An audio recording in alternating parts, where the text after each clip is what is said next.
Right, so recently lads and I had a Rule Zero discussion about a certain card. It's a tutor. It can find things that are out of the game. Masterminds acquisition, rather. So, my take on it is, okay, for 4 mana, 2 black. Basically, Diabolic Tutor. Search the library for a card, put it in your hand, shuffle. Or choose a card you own from outside the game, put it in your hand. My take on it is I can get back cards that are exiled. Well, I didn't look at the rules. I just read it and, if it's exiled, it's outside the game. So they looked at the rules and they said, no, according to the rules, exile is not outside the game. So I argued that it's essentially the same thing. And basically, they don't want me to do it. So they said, that's it. So I have to take it out because they don't want me to do it. Right, so what does Kenny need? Kenny is actually proving to be a bit slow. I need to speed him up. I need to get more basic lands into play quicker. So I want to put in a Cultivate and a Yamama the Reach.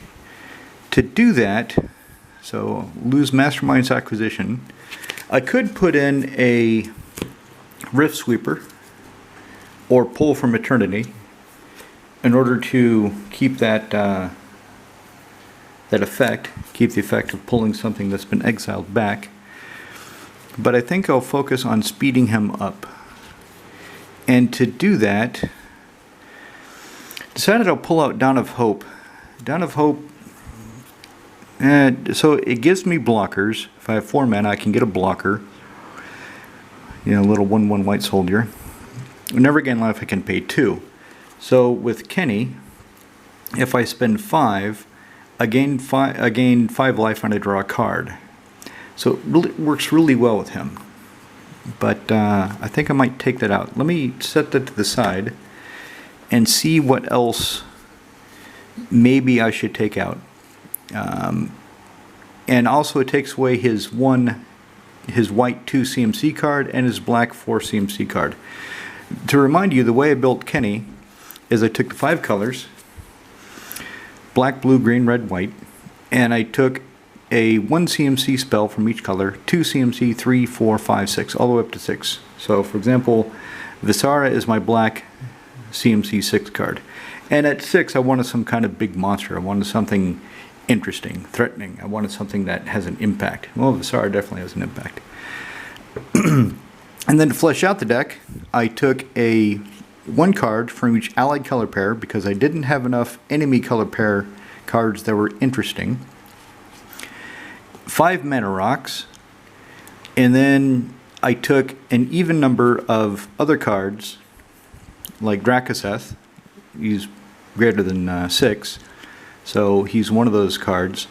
So 4 black, 4 red, 4 white, 4 green, 4 blue, to flesh out the deck and make it a deck.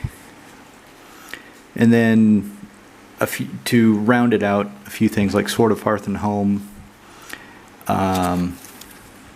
What else did I put in that was interesting? Let's see. Spell Bomb. That's Solemn Simulacrum, that sort of thing. Maybe I'm counting him as a mana rock. I can't remember. So, like I said, need to speed it up. So back to basics is pretty good. Blood Moon. Maybe I should take out Blood Moon rather than Dawn of Hope, because all Blood Moon does is cut people off from their colors. Back to basics. Why am I taking this out? Back to basics denies them those non-basics completely. They do not untap. Blood Moon just turns them into mountains, so if they're playing some flavor of red, they're still okay. If they still have, say they want to cast something that's 5 colorless and 2 blue, and they've got 8 lands and 2 of them are basic islands. Well, they can still cast it. Blood Moon does not stop them from tapping it for red, using it for colorless. So actually, I will lose the red 3 CMC, the black 4 CMC, in order to put in a Cultivate and a Kodama's Reach. I think that's the best way forward. That should speed him up because, like I said, I'm having problems getting my basic lens out quickly enough. I didn't give him enough ramp. So let's give him more ramp. And I'm taking these, the Mastermind's Acquisition Bullet Boon, out of the sleeve because they'll go in my art binder, and my art binder is just Ultra Pro card sheets. And I want minimal plastic between myself and the art. So I don't store any cards in the Ultra Pro sheets in sleeves. One, because it's supposed to be archival quality. It's supposed to be safe for the cards. And two, like I said, I want to see the art as clearly as possible. So that's the change to Kenrith.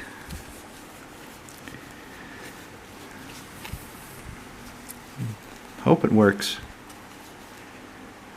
Maybe I should take a prevent all non-combat damage.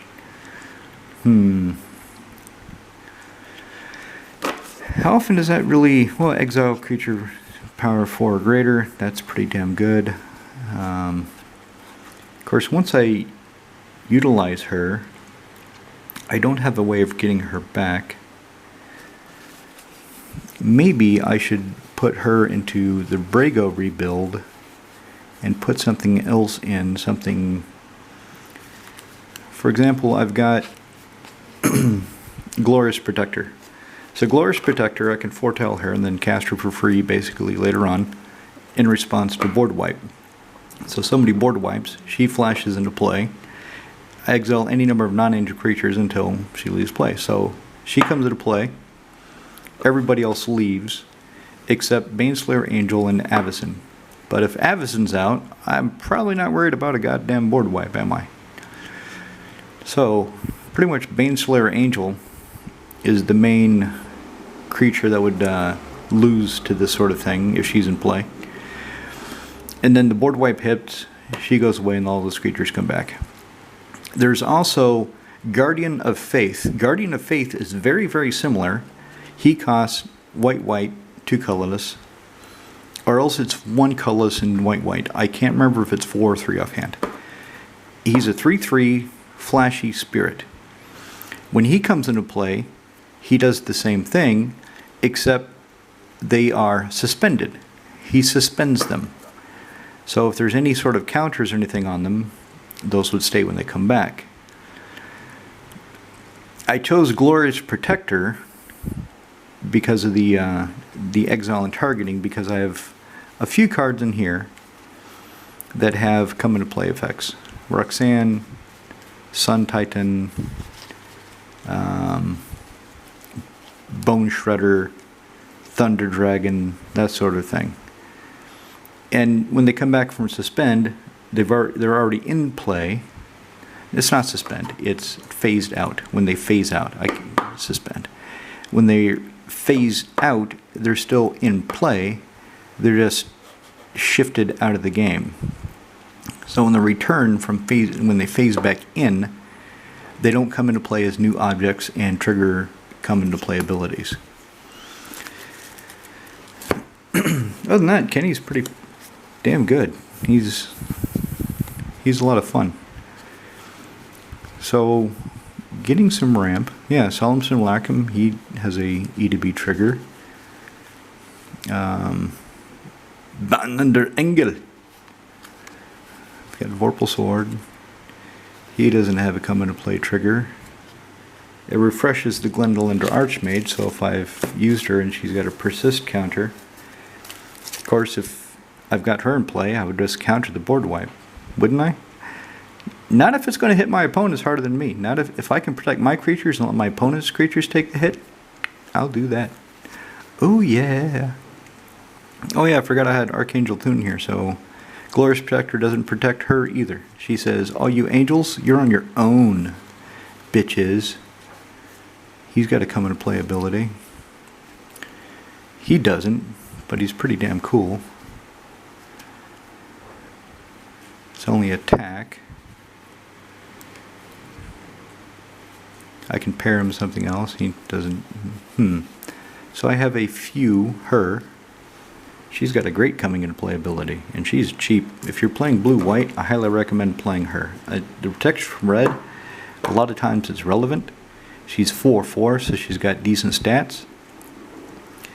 And when she comes into play, your opponents can't use their mana rocks, small creatures, mana creatures. They can't attack you with tokens. They can't block with tokens or small creatures. She's just cool. And of course, if I get the Deadeye Navigator, I just keep blinking her. So anyway, that's the change to Kenny. Let's get this posted.